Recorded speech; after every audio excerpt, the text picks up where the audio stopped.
Okay, why don't you, before we start that, so I assume. Time starts running out, I will start Okay. skipping around All right. more. So just let me, you have until, I have until for about an hour. okay. Yeah. Let's- We're recording again. Lights on. Okay. So none of what we viewed quality prime contractors like DuPont, AT&T, Lockheed Martin, etc., were willing to bid on Rocky Flats because they didn't want their reputation messed up by the project. It was that bad. So we said, you know, and as part of the civic, really is a bit of a civic pride issue because we were not a company that was used to taking much risk, and this looked like a huge risk. But as a company, we decided we would go for it. But we thought we needed some additional capability in the nuclear era. And so Kaiser came in. We knew them quite well as our partner. And then we were able to get a bunch of very high quality subcontractors, Westinghouse, Morrison Knudsen, BNFL, to join us, and that's how the team formed and how we formed our approach to go after the project. And when you said that the site had a poor reputation, what, you said it was hard to get things done. Was it just that it's sort of every contractor who worked there encountered troubles? Is that the? We weren't aware of anybody that was particularly happy with the progress being made there. And of course, it was in the news all the time about what bad things were going on or not going on, as the case may be, out at Rocky Flats. So it wasn't something that we were particularly proud to have on our resume, because other customers might see that and say, geez, I don't want anybody working for me that's out at Rocky Flats. You're not going to know how to do anything other than bureaucracy. So, The same with employees. I mean, at the time, if somebody came to me for a job and they had Rocky Flats in their resume, I'd have to be willing to overlook that in order to consider them for employment. because they'd just be. You'd be worried that they just wouldn't know, they wouldn't even operate in our world. I mean, the money that was being thrown around out there was frequently 10 times what we would consider to be a reasonable amount of money to do the same scope of work. So when you first came on site, what was it like? What was it? Had you been on site before you won the work? Before you started bidding for it? Or? My first significant site tour was the Bidders Conference Tour, which was organized by DOE in November 1994, I believe it was, somewhere in that time frame. The thing I left with is they had organized 3 days of tours for all the bidders. Took us through all the key parts of the site. And I recall, it stuck with me, that in 3 days at the site, I didn't see any work accomplished. This was during a time when there was nothing to do, though, right? When there was no production. Well, the government had they had a plan. They had a cleanup plan that was going to cost $36 billion or whatever it is without inflation, and was going to be done in 2065 or something like that. So yeah, they knew what they wanted to do. They just couldn't figure out how to do it, because you may recall there was a criticality incident. There wasn't actual criticality, but they got close to one in September, I think it was, of '94, which shut the site down. DOE had lost confidence in the safety systems out there. So the fact there wasn't any work done, I would ascribe to the bureaucracy rather than that they didn't know what to do. The Defense Board had come out and said 3 or 5 of the 10 most dangerous buildings were out at Rocky Flats. They had this explosive hydrogen evolving in plutonium waste drums. So there was plenty of urgent things to do. Mm-hmm. It's just nothing was getting done. So when you got there, it was just sort of everybody was at a standstill? Yeah. Were there lots of people there? Were people just sitting around? Or? There were, I think there were, when we were in the bidding process, I believe the site population was 7,000. And the budget had gone from around, as I recall, somewhere around 300 million. During the war period when things were really happening at the site during the 80s, as I recall, the budget, recognizing these are constant dollars, was in the 300 million, 300 to 400 million, and there were about 3,000 to 3,500 people on site. After the FBI raid, and during what's called the resumption years, when they were going to try to put it back in business, the statistics we saw is the site population had mushroomed to 9,000, and the budget had approached nearly $1 billion. That had started declining, and by the time we got there, I think the budget we were working off when we were awarded the contract that year was around $700 million. And it hit a low of about 450 or 500 2 years later before the cleanup. Everybody agreed to the cleanup strategy. So did you, when you got there, did you know right away that you would be able to do this for much less than? Oh, we knew that what was there was totally outrageous, but we had no idea where the bottom was. The brackets I put on it is I couldn't imagine spending more than DOE had in mind. So that was the top end. Mm-hmm. At the bottom end, my dad worked on the Manhattan Project. And so through his stories, I had a perspective of what nuclear work looks like when there's a national emergency at stake. So we looked at, several of us, it may have been Bob Hamfling that coined the phrase the un-Manhattan Project. So one of the ways we looked at the Rocky is the fastest, cheapest way, not the safest, but the fastest, cheapest way to deal with it would be the un-Manhattan Project. And so we imagined, because at the time, the Cold War was just over in 1994 and 95. The feelings about Russia and their intentions were still very significant. And so we imagined a scenario where Russia agreed that it would give us all their weapons if we got the cleanup done in 2 years. Could that be done in an un-Manhattan way? And we thought that in fact it could. The risks would probably not be acceptable in today's society as they were in the 1940s and 50s. But it could be done with the same risk profile that the structures were built at. So that set the bottom end. So we knew somewhere between 2 years and 70 years, 75 years, it could be done.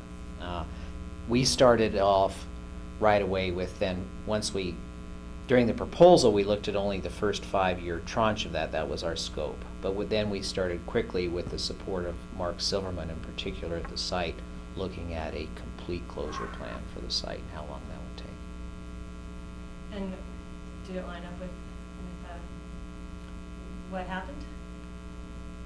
Yeah, I mean, the evolution of, I think when you look at sort of how things evolved, I remember a very fateful weekend in July. We took over on July 4th, so this might have been the 3rd or 4th weekend that July. Mark Silverman, the first site manager, was an email fanatic. And so I happened to be working out at the site that day, and I sent Mark an email, and I said, we had even bigger things we were thinking about than what was in our proposal. Like, why don't we just really rethink the whole closure? Because DOE had in mind accelerating, but it was a step-by-step approach rather than a comprehensive approach. And that was kind of a flyer to Mark, who I had a good personal relationship with. And he sent me back. I didn't know he was at work that day, but just like that came back an email. So what are you waiting for? Let's get started. And it was really that email exchange that kicked off the whole grand thinking about this. And I told Mark that the quick study that we would do to try to figure out what was possible out there needed to have full DOE involvement, not just review. And so I said, can you give me one of your best people who will still remain a DOE employee, but will be working under our direction, because this isn't something about our contract time, this is about a plan, at that, to work with us. And so he gave us Fraser Lockhart, who was the current site manager. And Fraser did an outstanding job. So there was a team of half a dozen to a dozen of us that kind of went away and crashed on this development of the faster, better, cheaper, safer strategy. And I chartered the team and said, your only rules in crafting this cost schedule is good citizenship. RCRA doesn't exist, the Clean Air Act doesn't exist, DOE regulations don't exist. You know how you would behave if there were no laws, but you want to be tested on good citizenship and safety. So I had to do that to cleanse them of the bureaucracy, of the thinking I got to do this and then this and then this and then this before I can do any work. And they came up with a plan, and I said my target was $5 billion. And they came up close to that. And we called that, I believe, the interim end state, which created a furor in the community because the end state part they didn't like. It sounded too final. We weren't ready to get final yet. But I think the surprising thing to me was we expected when we won the job, based on a very significant acceleration of what EG&G had, and all the media hype about how nothing was getting done, we expected to be given a rose petal parade on Broadway when we were selected. The reaction wasn't that at all. It was largely suspicion. What are these guys up to? Something doesn't feel right about this. That's how we felt the broader community reacted to our proposal. Why do you think?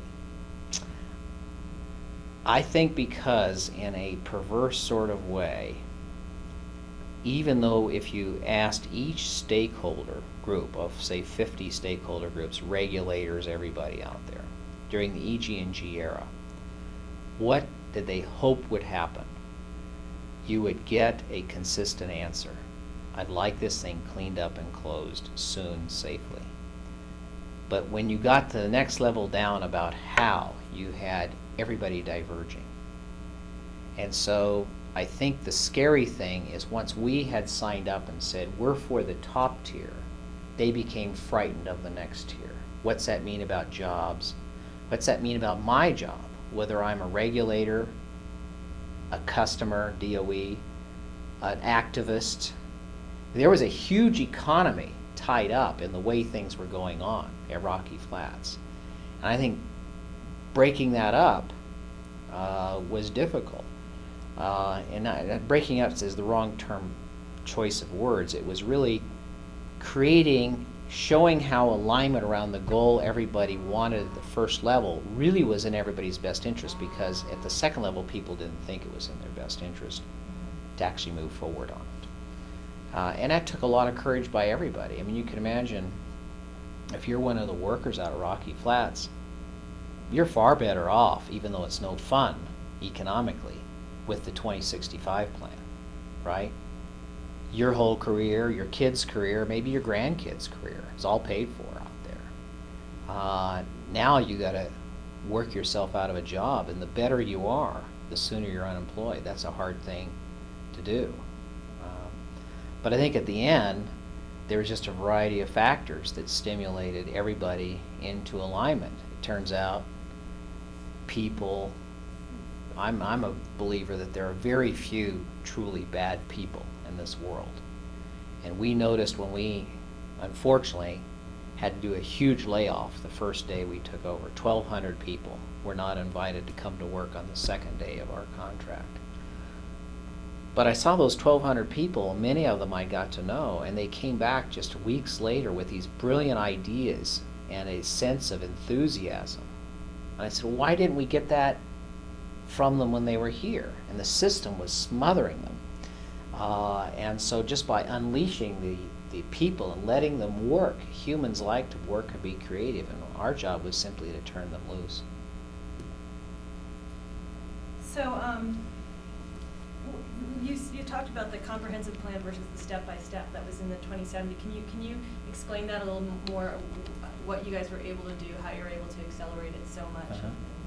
Well, first on the thinking, almost every part of the project, whether it was residues, transuranic waste, plutonium, demolition of buildings, every time you turned around to try to do something, there was an unresolved issue that prevented you from completing it. There was no WIP-WAC, waste acceptance standard for WIP. It was supposed to have been done half a decade earlier, still hadn't been done. So how can we package transuranic waste when we don't know what we're packaging it to? What's the standard? There was no plutonium disposition plan. How do we deal with that? Where's it going to go? How's it supposed to go? There was good thinking on all those issues, but nothing had been finalized. So that created for those who wanted to do nothing, it created the perfect cover. Everything you want to do at the site, there was a rational reason why not to start now. And so when the team went off and did the no holds barred plan, they concluded, well, we'll just ignore all that because we're going to store everything on site. And I remember talking with Governor Romer, who did a fantastic job when he was governor from the Rocky Flats perspective. He had placed, you may remember, a limit of, I think it was 1,700 cubic meters. There couldn't be any more than 1,700 cubic meters of transuranic waste on site. The thinking was, I don't want this to become a waste dump. Well, I met with the governor and I said, Governor, do you realize that all the transuranic waste that's going to be ever on site at Rocky Flats is already there? What you've done is you've said, I only want you to control and manage 1,700 cubic meters of it. The rest of it I want left scattered around in the buildings. Pretend it's not there. In pipes and ducts and surface contamination. So wow, I never thought about it that way. Boom, that was gone just like that. So we had to chip through each one of those, but the breakthrough in the interim end state plan was we were simply going to take the site and reconfigure it into drums and crates, and everything was going to stay on site. We'd go ahead and package all the waste to WIP, knowing we might have to repackage it again. But it was safer and more manageable in a drum, even if it was packaged not in accordance to the final standard, because you could move it around with forklifts, you could build buildings over it, you could control it. And that was the breakthrough thinking. And I have to say, a key part of that is the team visited Sellafield in the UK in November '94. And they had adopted that approach. And that's really what gave us the ideas. So BNFL gets credit for kind of a key part of the breakthrough thinking. So you could move forward. You could move forward Right. with the cleanup even while you were negotiating. And what happened is the release of that report stimulated an unbelievable response from the rest of the complex. Savannah River all of a sudden, because it threatened them, because WIP always thought the waste is going to come to me, right? So now the waste isn't coming to them. So all of a sudden they were moving faster to try to get the waste acceptance criteria done and a path to WIP so that we wouldn't just store it all there, because they would be out of business. Savannah River, who wanted the plutonium, all of a sudden said, well, we'll help figure out the plutonium standards. So that report ended up in a way I never expected of stimulating the DOE system into responding. Wow. So in terms of the morale of the employees, I wonder, you discussing having these people work themselves out of jobs. What was morale when you got there, do you think, and how were you able to motivate these people, and have you been able to take care of them, or will they be taken care of in the future? Well, when we got there, I couldn't imagine a lower morale in a free society. Meaning the next step would have been make them slaves, because it was terrible across the board. I mean, there was nothing good about anything, and I think it's because people want to feel they're contributing. And so when we go through there, we'd see people playing cards all day, and I said, how come is it that 5 days a week all the workers come here and don't do anything But I'll bet they go home and they work themselves to death all weekend, finishing their basement, doing something else. So this is not a natural thing that's going on. So we saw the key to morale. First of all, was being honest with them. So we destroyed the perks. There was no reserve parking. We wiped out all of that. So we tried to eliminate any noticeable distinction between management and the workers. I mean, you can't get rid of it all, but we got rid of as much as we could find. And were there a lot of noticeable? Oh yeah, things? leased cars. I mean, there was all kinds of things. Special parking for the president. In fact, the president had several reserved parking places because they drive to the protected area and there'd be a space there for them. So the workers, on a day like today out here, where it's cold and whatnot, every day would have to walk by an empty president's parking space to get to their job. It just reminded them over and over again that there was a class system out there at the site. The management, we're told, I don't know, we started setting goals for what portion of our time would be out in the buildings, and almost all of our management was respirator qualified. So we tried to create a culture where management was expected to be out with the workers, and that we would go to the dirtiest place they would go to. And I think that, so we tried to work on the respect piece on one hand and the productivity piece on the other. So we negotiated with the union to get a huge change in the contract. We paid them more money, which they deserved in our opinion. And in exchange of that, they gave us a clause in the contract that let us violate most of the difficult work rules. We had to pay a premium. So when we violate, it was kind of it's like a traffic ticket, but it didn't count for anything. You just had a fine. So it was expected we were going to do this. So it was 50 cents an hour, as I recall. So if you were an electrician in the old days, you'd be sitting there wanting to do some wiring, but now you'd have to interface with a duct, and you'd sit there for 4 hours waiting for a sheet metal worker to come and do the duct piece.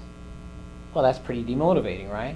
'Cause you want to think you got something done when you go home and talk to your family and say, "What'd you do today?" "Well, I waited for the sheet metal guy." That was no fun. So now, if you're an electrician, we could have you empty the wastebasket if that's what it took, and you just got paid 50 cents an hour more to do another trade's work, and you just had to be qualified for it, was the only rule. So we could cross-train trades and whatnot. Were they paid 50 cents an hour always, or just when they did somebody else's Just when they job? did somebody, well, they got a general, the bargaining agreement gave them a general wage increase, but they got a premium when they were doing someone else's job. How did you track that? The union certainly helped us track that. Yeah. So that's what they're good at, well, Yeah, among other yeah, it things. was coded Yeah. at that.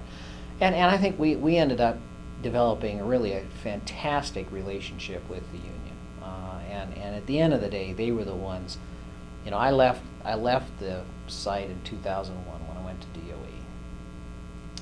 And when I left, I had hoped for the outcome that was achieved, but I never actually imagined it could occur. I wouldn't have been surprised to see them meet the schedule of 2006. I equally wouldn't have been surprised to see them be a year later. But that would have been a huge victory. I mean, one of my fears was that we'd be done in 2007 and the headline would say, finishes a year late. And I'm saying, no, wait a minute, the schedule was 2065.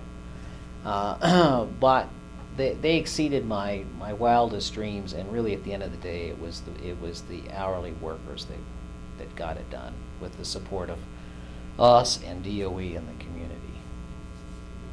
So are they going to be, I've interviewed a lot of hourly workers, and some of them are having problems getting pensions and that sort of thing. As you mentioned, it hurts on your resume to have worked at Rocky Flats as someone who have worked in the nuclear weapons complex, and some of them say, well, who's going to hire someone with healthcare costs alone? Yeah. How did you guys deal with taking care of that? Sure.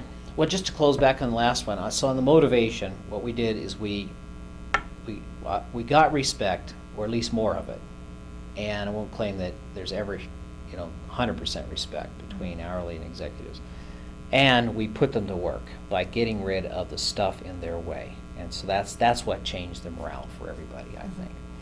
On how are we going to deal with the workers once we were done issue? I'll categorize that as broad. That was a concern for us from the very start, and accelerated into a big issue for us under the second contract that took us in. So the issues now are unfortunate but unavoidable. On the pension issue, we knew no matter what we did, there would be a line and there would be people on one and the other side of it. So what we did, I mean, everybody's better off than they would have been, because we did give accelerated benefits to a lot of people who wouldn't have got it. And largely, now there are individual cases out there that are probably, I'm not aware of them, but I'm sure there's a handful of really unfortunate individual cases. Those are hard to avoid, and I'm sure everybody feels badly about how can we fix this. But we paid a lot of attention to that issue to try to see what was fair and equitable in the pension deal. So in the last contract, bargaining unit contract, I was there. There was pension acceleration issues in it. We fought side by side with the union, with DOE, to recognize that, saying, hey, this is worth it to get this thing done. You're saving billions. And so I don't know how we could have avoided. I guess if you have a strategy for how you would draw a line, other than just say everybody, even somebody who was hired 6 months ago, gets a pension, I don't know how to resolve that issue. The employability issue, I think, was substantially resolved. Now there's no question that Rocky Flats is the premier resume in the system. So if somebody wants to go to work in that trade, or even in the Denver community, I don't think they've got anything to hide from Rocky Flats right now. And I'm sure, of course, we've got a ton of Rocky Flats people that have come back into the company, which is great. But if I was back in my old job and we hadn't done this now, I would view Rocky Flats as an asset, because we'd want to bid them, even on non-nuclear work, for other hazardous waste work. We're working in Katrina recovery right now in New Orleans. All those kinds of things. You say, well, here's people from Rocky Flats, the ones who got it done in 10% of the time. That's a big deal. I empathize with some of the workers, and I think it's, as I recall, the number is fewer than 100. What we had put in our original proposal was, back in '94, was a program like the program that had been done for miners, that where you had a legitimate exposure, there should be special things done to take care of you. Unfortunately, that got morphed into this workers' comp program that the Department of Labor and DOE had, which again failed to draw the line well. And so it's hard. We always found it difficult to move the benefits to where they should be, because the way the benefit system was structured is an office support person in Interlochen or Denver West who had never set foot on the site was getting the same extra benefits as a person who'd spent 30 years in glove boxes every day with risk, and perhaps exposure, measured, documented exposure. We always wanted a system that would identify the 100, maybe 200 people who had significant real issues and really take care of them and put the rest of the employee base on a more of a commercial term. We moved in that direction, but we never got it done as well as I would have liked. So I empathize with the people who believe they may have a health detriment in their employability. I think the number is, the only good thing about it is the number of them is relatively small compared to the total population, fortunately. So on the safety issue, did you, I mean, I guess the public has a sense that Rocky Flats was not a safe place to work. I wonder what your perception of that was coming on site for the first time, and what the hazards were, and how you guys dealt with those issues. Well, I want to be a little bit careful how I answer that, just because nuclear safety is a difficult thing to communicate to people. in a strict nuclear safety context, the site was not a very good place when we arrived there. Even in a traditional occupational context, the recordable rate, which is an OSHA statistic, was, I think, over 6, and for a well-performing nuclear commercial power plant, it's almost always less than 1. So 6 times what a well-operating nuclear power plant would have been. It ended up less than 1, you know, so I think by year 6 or so, Kaiser-Hill had got it down to that level.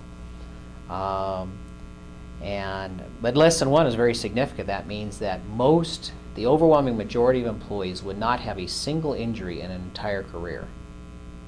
So it's a very, very low level. There were lots of unplanned excursions that had little consequence, but if you applied the same fault systems to bigger issues, could have been very significant. So I wouldn't call it, you know, a time bomb, but it was definitely a place that had more risk than we were comfortable with. And that became our top priority. In fact, I would say, if you said, what's kind of the overriding strategy that helped the site achieve what it did, it would be the safety strategy that did it. At every step of the way, we looked at how to reduce risk by reducing work, which had the side benefit of reducing cost and schedule. So the glove boxes are a perfect example. Originally, they were going to be cut up in little bitty pieces, all kinds of sophisticated equipment and everything, and put in little drums and things like that. And we developed technologies out there that allowed us to ship them whole. So there was no risk in the cutting then, because the cutting was never done. Some critics feel that Kaiser-Hill safety record could have been better, and that safety was sometimes sacrificed in the interest of speed. Did you ever observe that, or did you have to communicate with managers? Yeah. Slow down. This is important to. Well, the answer would be yes to your second one. Safety was never sacrificed consciously for speed, because we knew. Kaiser-Hill knew that it's overwhelming business risk. And when I presented to the board of directors each quarter where we were in the cleanup, safety always was number 1 and occupied the most time, because it was the business risk. Because if you looked at our fee structure, the worst thing that could happen was a shutdown. The site cost $2 million a day to keep up. We had a 30% share on the fee, which meant $600,000 of the $2 million was our money. There was no question that the DOE, working with the Defense Board and others, would shut us down in a heartbeat if they thought things were unsafe. And so, commercially, it would be a nightmare to have an injury for the person's sake. But from just a pure business perspective, a nightmare would be a major radiological exposure at the site, because you'd be down for weeks, even putting all your efforts into recovery, doing it. So we would lose millions of dollars. So understanding nuclear safety, you can't just choose those times. You have to be very precise all the time, or else you're going to be in trouble on that. Now, was there production over safety? Probably there was at least a valid perception of it at times at the shop floor, because it's very hard to communicate clearly to the workers and first-line supervisors. We had a program to do this, that when we said we want this faster, we don't want you to move your arms and legs faster. You're already moving fast enough. We want you to find ways to do it better. And so the hardest thing for us to communicate down to the floor level and the first-line supervisor was this thing that about when we say speed up, we're not talking about shortcuts. We're talking about different. And I think they finally really figured that out, at the last third or so of the project. The whole system understood that. But at first it was a very difficult thing to communicate. It required constant repetition. And we had to be very strict on ourselves and shut ourselves down, which we did several times when we thought to send a message to us and the troops that, by God, we're not going to put up with it. In terms of the community, I have this list of questions from Leroy Moore about he was interested in the contracts and the the levels that the cleanup was going to be to, and my stop back. So how clean is clean, Right. and I think there's a sense that some of this was done undemocratically. I wonder what it was like from your perspective dealing with the activists in the community and the fears of the community. Yeah. Well, first of all, let me just say that I think Leroy specifically and the community in general played a critical role. If he didn't exist, we would have had to manufacture him, because this is perceived as and actually as high risk work. Watchdogs. In fact, to just give a bit of sight on that, I kind of broke with the contractor community by being a very vocal supporter of Price-Anderson, which was a new series of rules that allow us to get big fines and notices of violation for safety events. And my contractor brethren said, "Why are you doing that?" And I said, because we need that to give us the discipline and the community comfort that somebody is watching and is going to beat the daylights out of us if we do something wrong. So Leroy and Peace and Justice Center and others provided a very important touchstone on one end of the spectrum for how we were doing and what needed to be done. I thought they had very intellectually sound arguments. They were technically good. Did we disagree with them a lot? Yes, we did. But I think it was an honorable disagreement. Most of our disagreements centered from the question of risk. And I think, our perception is if you took some of the proposals that Spectrum made, that the risk balance would not be a good trade-off. Because let's just say, for example, that we took this to background. Now, if you could do that. So we'd spend another $5 billion, $10 billion out there. We'd have a very difficult time preventing airborne suspensions of stuff. We'd have all the worker risk. Another decade of thousands of people working out there. Would there be a fatality or two? Probably. I mean, statistically, if you just go to the OSHA stats and say, how many people are going to die doing this kind of work? Maybe half a dozen. And then you look at how many people will die on traffic accidents caused by all the shipping. Maybe another few dozen. And then if you look at the epidemiological information of how many people might die from a cancer, an exposure, it's typically far less. And I don't think they weren't even saying there was a catastrophic risk of this. And for the people to die of a cancer exposure usually required some action that was not perceived by us to be logical. Meaning, the design basis at the site right now is a farmer moves on the site and for 70 years grows all their food.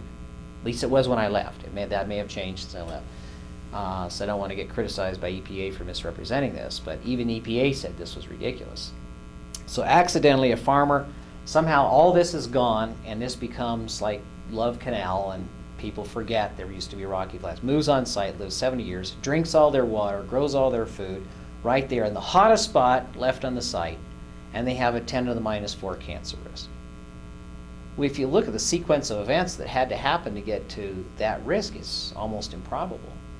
And so it was those kinds of issues that created, I think, the greatest tension between us. But there was also tons of constructive suggestions that we took, and we're very thankful that dialogue existed to help us do a better job. Are you personally comfortable? Are you comfortable with that? The 3 foot and all the stuff that's been left underneath, or whatever stuff is left underneath? No question. Would I be, if DOE was willing to sell the property, would I be willing to buy it and put my house on top of where 707 used to be? Absolutely. You would? Absolutely. No question about it. Raise my children there. Okay. you. That's saying something. Yeah. Well, I have a few other questions here. Let me, I want to quick get to your, to DOE.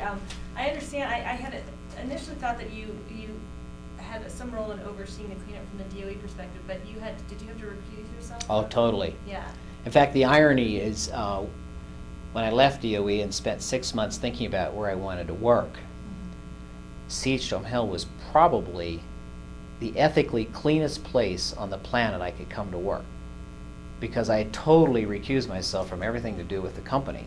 So therefore I had no conflict with them, you see what I mean? Whereas every other company, I had dealt with in some way or the other.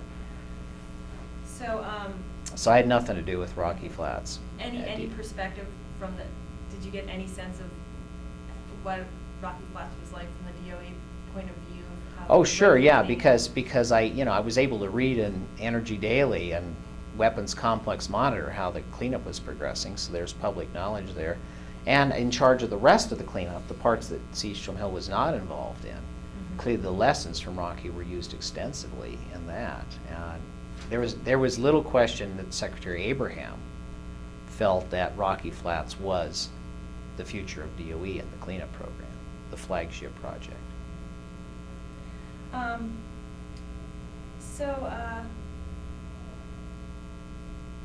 guess, how has DOE's perspective on cleanups changed because of Rocky Flats?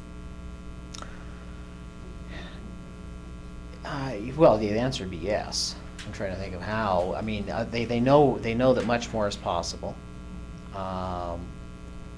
There's always the juggling act between what DOE's constituents want and what they know technically how to do. So every other site has the same set of issues of Rocky: employment versus speedy cleanup, and aligning those stakeholder groups, there's dozens of them, at these sites is not the same in each case. There's different values, different priorities, and so getting the formula right is the big challenge. But I think, when I was at DOE, when I started there, the estimate for the cleanup cost, I believe, was $190 billion, and going up. For the entire complex? For the entire complex. And nobody thought that was reasonable. That was just what was on the books. And Jesse Roberson, who wasn't conflicted, who led the study, concluded it would have cost much more than that. By the time Jesse and I left 18 months ago, the estimate was like $130 billion and going down. So did DOE learn from that? Yeah, they learned how to shave at least 20% off the cost and schedule of the whole works in 3.5 years. And their approach to Superfund and complying with Superfund and the RCRA and those sort of things, did that change as a consequence of how Rocky Flats was handled? I think DOE would probably, I don't know where they are now, so I'm I can only speak to the term I was there, but I think DOE thought the approach at Rocky was good, where the state and the federal regulator, EPA, is able to integrate their interests, and where you're able to reduce the number of milestones and focus them on real results. So I think that general concept is viewed as constructive everywhere. As with Rocky, the issue is developing trust with the regulator that's going to happen. Here we had to perform to get the regulator willing to release their day-to-day control over the site and focus more like a regular cleanup, like a Superfund cleanup project. I think Superfund is a good model. Unfortunately, it had become much more process-oriented in the DOE world. So I think there's been some constructive changes. More is needed at the sites to get this done. One thing we don't have on tape is what your job was at DOE. Undersecretary of Energy. There's a secretary and a deputy secretary who sort of share the same box on the organization chart. Under that are 2 undersecretaries. One is the weapons person, the administrator of NNSA, And so if you're going to build weapons, that's their job. The other one is the science, and what we call ES&E, energy science and environment. So the energy portfolio, the labs, like PNNL at Richland, and then the environment, which is the high-level waste program, like Yucca Mountain and EM, all fell under that position. That was the one I had. So I'm wondering, Rocky Flats sounds like was your first foray into the nuclear weapons complex. How did you feel about working in the complex? It sounds like you got in the cleanup rather than the production side. Right. I wonder. It would have been fantastic to have spent at least a day, now knowing what I know in the 1980s, to see what was going on then. It's an exhilarating experience. I mean, if I look back, my career, this if not number one, this would be very close to it. The experience at Rocky Flats, in terms of things I want to do over again. Was it stressful and challenging and filled with anxiety? Yes, it was, but it was also a fantastic experience. Managerially, technically, the feeling of accomplishment. As I told the EM team when I got to DOE, I said, very few people get an opportunity to contribute as much to society as you can, because you can save billions of dollars, which can be applied to other risk areas that society is worried about. Guardrails on roads, anti-smoking, whatever Congress wants to spend the money on. You can save all that money and reduce risk at the same time for the constituents. You rarely get a chance to participate like that, and I encourage them to make the most of it.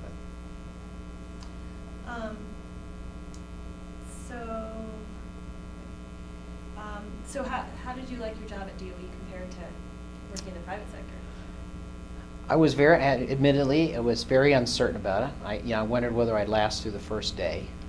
And I went there with a bad attitude in a way, in that, while there were great people at DOE, and they really did the most stressful lifting at Rocky Flats, there just comes to be sort of a reputation issue. And I got there and I was just pleasantly shocked at the quality of the people, how hard they worked, their intent.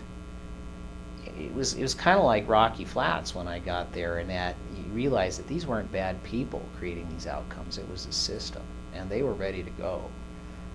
So it was a fantastic experience. I'll treasure it as well. Maybe if Rocky Flats wasn't number one, DOE would be number one, but it's number one and two. So I'm very grateful to the president for the opportunity to have served. I thought we got some good stuff done, and I'll treasure forever the friendships I made there and what I learned. You happy to get out? Well, I call service at that level in the government a negative IV. The blood's flowing out all the time, and how people last. I'd always said I would only serve one term. How people would last through two, I just don't understand, because you've got it's 600 people each have a grip on part of your body, and they're all running in opposite directions, and it just takes a lot of focus to stay with that. And with my now teenage children, it would not have been a good time for me to have remained there for another term and miss what they're going through right now. So very grateful for the time I'm there. Glad that I'm not there right now. My dad worked there too, so he has Yeah. the same feeling. Okay, I guess we're sort of wrapping it up. One thing I wanted to ask you, some of our funding for this project comes from the State Historical Fund, and one of the things we're supposed to do is document the history of the buildings. So I wonder if you could tell me just your sort of overall bird's eye view of what the facility was like, and what it was like to take it apart. From a historical perspective, how the operations went. Well, let me start, and you interrupt me if I'm on the wrong track. I mean, the site was split into a plutonium processing area and another. And the other did uranium, beryllium, and stainless steel and things like that. At one time, the site, at its very beginning, was able to manufacture an entire warhead set of components, except high explosives and a few other specialty parts. Over time, several of those missions moved to other locations. It even manufactured the safe, secure trailers that were used to transport the weapons in the complex. So it has a rich history. It's also interesting from a nuclear processing perspective to watch the growth of that technology as they started in building 991 and kind of a bench scale in plutonium processing, and worked up to eventually 371, which didn't work so well as they tried to go to giant scale with the process. The technology was fascinating for me. Part of the history, they made several different kinds of weapons in several different ways there, and because I don't know what I can tell you, I'll avoid going into them, but it would be fascinating when somebody can know what was really made there and how they made it, and the tolerances required. I mean, just tremendously sophisticated. It's a hard job to build a weapon that will go up into outer space at infinitely cold temperatures and in a vacuum, and come down through reentry into very hot temperatures, and then go off every time, but only when it's supposed to. That's a difficult thing to do. So were the assembly lines, were some of them still functioning with 1950s technology, or had they really upgraded? Well, the fire, there was 707 was rebuilt after the fire, so pretty much everything was updated. Not everything, but much of it was updated. The key processes to 1970 technology, but most of it was. The technology in itself was not that sophisticated. It was the way that it was applied. So I think, if you just kind of looked at, there were some interesting special equipment there, but most of it was fairly explainable as you followed the processes through. Everything was in a glove box system. The basic facility design. CH2M Hill has a big business doing clean rooms for Intel and people like that. Rocky Flats is a reverse clean room, meaning it's the same technology as Intel uses for chips. The difference is you're trying to keep the contamination in instead of out. And so almost everything in the process stays in a sealed state until it comes out the other end and is shipped for incorporation into a weapon. So from that standpoint, it was largely what I call an air handling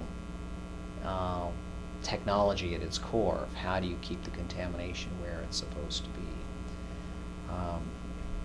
The plutonium, as you know, and uranium catches fire all by itself if left in the wrong condition. That's what was the root cause of the 69 fire. And so that made it interesting and difficult. Plutonium is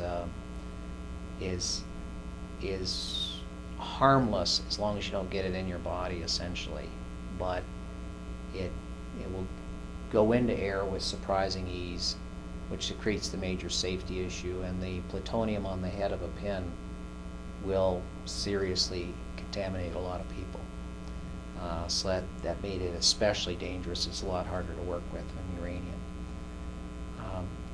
I'm trying to figure out what would be poignant on the history, because I think I'm a lot less qualified to put it in context than many of the workers you've talked about, but it was a fascinating place.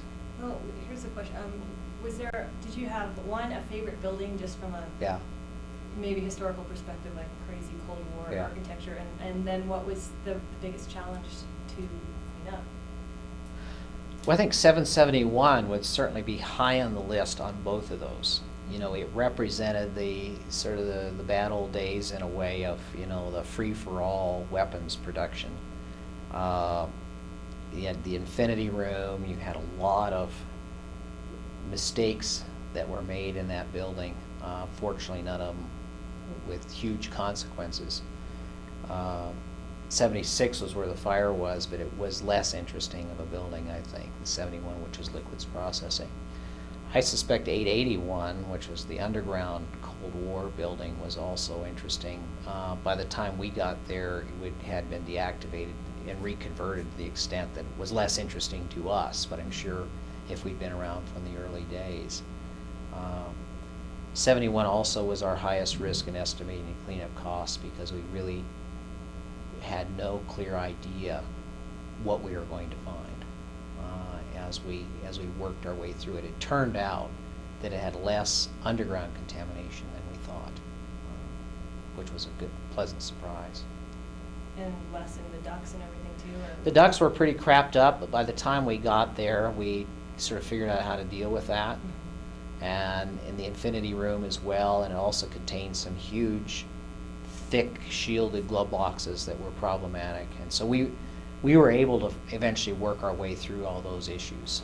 So it was a bad building from a contamination perspective, but turned out to be manageable at the end of the day. So the infinity room, if you could just describe that and describe what you guys did with it, that would be great. Well, I wasn't there when we actually dealt with it, but the infinity room, they had leaks in this room, and well, the problem is that you dissolve nitric acid is the carrier in liquid form. So if it leaks, you've got an acid action going on with plutonium in it. So it etches into the concrete, and the plutonium will follow that etch right down in. So you end up with deep contamination in the concrete and a lot of aerosol activity. And they'd had a significant leak in the infinity room, and they couldn't clean it up. And so it became famous because they just left it. They said, we can't deal with it. So they sealed it off. And it was infinity because all the indicator instruments you'd put in there went off the scale. And I think how that was dealt with at the end is it was sealed with an overspray and then cut out, essentially, up the building. But you'd have to talk to somebody who was there after I left to know exactly. That's what we were thinking when I left, and I think I'd heard that's actually what happened. Well, we only have about 3 minutes, and I'm afraid that the first few minutes might have not recorded. So if you could just real quick say when you were born and sort of how you got to Kaiser-Hill, that would be great. Okay, I was born in California in 1953. My father had worked just prior to my birth on the Hanford Manhattan project. We moved back to Washington State near Hanford when I was 18 months old, where I worked on a farm, and he was an environmental engineer. Went to University of Washington, then Stanford University as an environmental engineer, and then Harvard Business School, and have worked in the environmental field in my whole career. And how I got to Rocky Flats is I've been with CH2M Hill for almost 30 years, since I guess over 30, 1974, with a few breaks for school and government service in the meantime, but rose to lead our hazardous waste business in the mid-'80s. And at that point, I led the effort for the company to get into the nuclear waste cleanup business, with strong support of many of the leaders who are still here at the firm today. And then headed the business unit that was responsible for the capture of the Rocky Flats contract by Kaiser-Hill and CH2M Hill, and ended up being assigned, because of the risks of the project, that the senior executive in the company responsible would actually go out and manage it. So that's how I got there. Okay. And are you guys bidding on more cleanup projects now, or involved in more? CH2M Hill is heavily involved. We're one of the 2 finalists for the next phase of Chernobyl cleanup. We're working right now in the UK on their program. We manage the Hanford tank contract. We manage the Idaho cleanup contract. We're working at Savannah River, elsewhere at Hanford, so throughout the complex really at this point. Okay, well that does it. And All I'm right. just going to introduce you, since I fear that I got somehow. This is Robert Card. It is the 8th of December, which is an auspicious day for CH2M Hill, or it's for Kaiser-Hill, right? Which this is the day that the DOE is certifying the cleanup. Mhm. I'm Hannah Nordhaus, and we're at the CH2M Hill offices in Englewood. So thank you very much. I appreciate Thank you. your time.